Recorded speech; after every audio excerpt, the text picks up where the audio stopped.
বিভিন্ন হাদিসের ব্যাখ্যায় আমরা একটা জিনিস জানতে পারি যে একটা ফিতনার যুগ এমন হবে যখন মানুষ নিজের হাতে গরম কয়লা রাখতে সম্ভব হবে, কিন্তু নিজের ইমানের হেফাজত করা বড়ই কঠিন হয়ে দাঁড়াবে।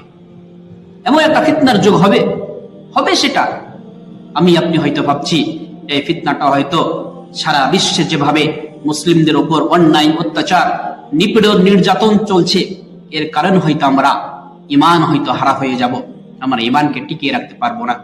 না, এটা একদম ঠিক নয়।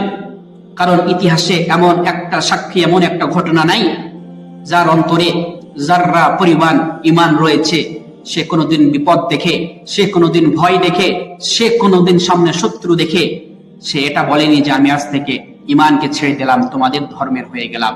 না, যত বড়ই গুনাহগার মুসলমান হোক না কেন, সে যতই সম্মুখীন হোক না কেন, অনেক কষ্টের, অনেক দুঃখের, অনেক অত্যাচারের, তারপরেও সেই পাপী মুসলমান হলেও সে নিজের জীবনের বিনিময় দিয়ে সে পরিচয় দিয়েছে আই এম আ মুসলিম, আমি একজন মুসলিম, আমি কখন ইমানের সওদা করি না। অতএব এটা যদি মনে করি ফিতনা মানে যে আমাদের আজকে যারা অপশক্তি, যারা আমাদের পরে আজকে অন্যায়ের অত্যাচারের স্টিম রোলার চালাচ্ছে, তাদের জন্য আমাদের ইমান নষ্ট হবে, তো এটা একদমই ভুল। কারণ তারা তো আমাদের প্রকাশ্য শত্রু, যারা প্রকাশ্য দুশমন। আমরা তো জানি তারা কিভাবে আমাদের ক্ষতি করতে চায়, তারা কিভাবে আমাদেরকে নষ্ট করতে চাচ্ছে, আমরা তো একদম প্রকাশ্য, আমাদের কাছে একদম খোলা।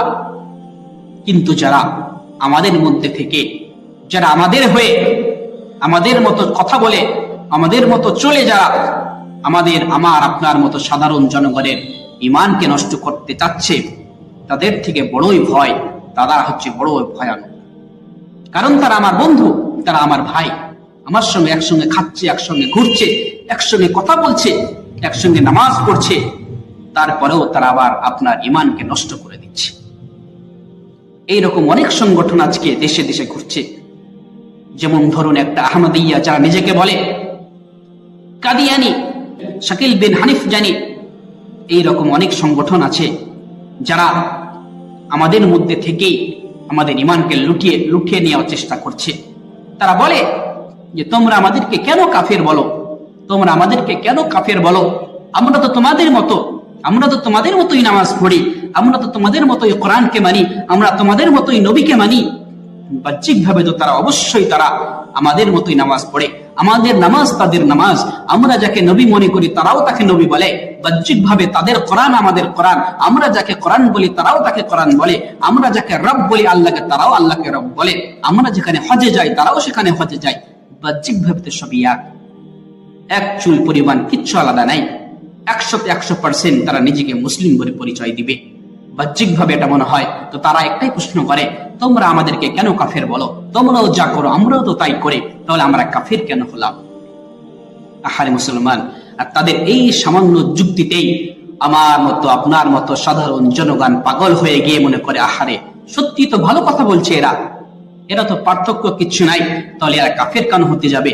তারা আস্তে আস্তে তাদের দিকে অগ্রসর হয়ে যায়, আকৃষ্ট হয়ে যায়, তাদের কথার প্রেমে পড়ে যায়, কথার যুক্তিতে পড়ে যায়, এবং তারা আস্তে আস্তে তাদের দিকে ধাবিত করতে করতে একটা এমন সময় আসে যে তারা পাগল হয়ে যায় এবং তাদেরকে তাদের মক্ষম চাল চেলে তাদেরকে ঈমান হারা করে দেয়।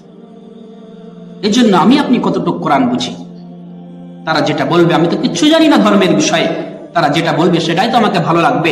কারণ তো তারা কোনোদিন প্রথমে কোনো বাতিল ফিরকা, কোনো বাতিল দল কোনোদিন প্রথমে বলবে না যে আমাদের দলের এই রুলস, আমাদের দলের এই নিয়ম, আমাদের দলের এই নীতি। তারা তো আমার নীতি নিয়ে কথা বলবে, তারা তো আমার কিতাব নিয়ে কথা বলবে, আমার রসুলকে তো রসুল বলবে। তারা যদি ডাইরেক্ট তাদের কথা বলে তাহলে তো আমি মানবো না। এই জন্য আমাকে আপনাকে বড় সাবধান থাকতে হবে। আমি আপনি ধোকায় পড়ছি তাদের কথা দেখে, তাদের পোশাক দেখে, তাদের আমল দেখে। আহারে, কথা পোশাক আমল যদি পরিচয় হতো, তাহলে শুধুমাত্র পোশাক দেখেই, ভালো কথা দেখেই যে এটা প্রমাণ হয় না যে সে ভালো, সে কথা বলছে মানে সে ভালো। তার বাহ্যিক একটা রূপ হয়, আভ্যন্তরীণ একটা রূপ হয়, এটা প্রত্যেকটা মানুষের হয়, প্রত্যেকটা জিনিসের হয়। এজন্য আপনি আমি কিভাবে ডিসাইড করব যে এই ব্যক্তি একটা সংগঠন চালাচ্ছে, এই সংগঠনটা মূল্যবান, এই সংগঠনটাই সত্যি?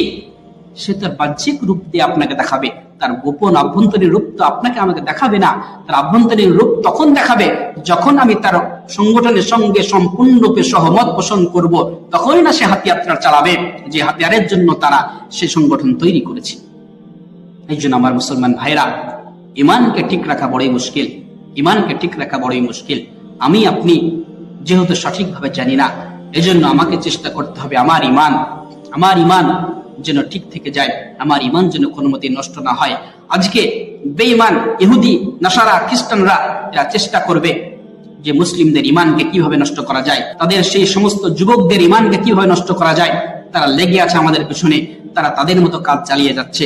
আপনি আমি যদি সচেতন না হয়ে, আপনি আমি যদি নিজেকে না বাঁচাতে পারি, মনে রাখবেন সংগঠনের নাম দিয়ে, দিনের নাম দিয়ে, ইসলামের নাম দিয়ে, তারা কোরআনের নাম দিয়ে, নবীর নাম দিয়ে আমার ইমানকে, আপনার ইমানকে তারা ধোঁকা দিয়ে নষ্ট করে দিবে, আমি আপনি টেরও পাবো না।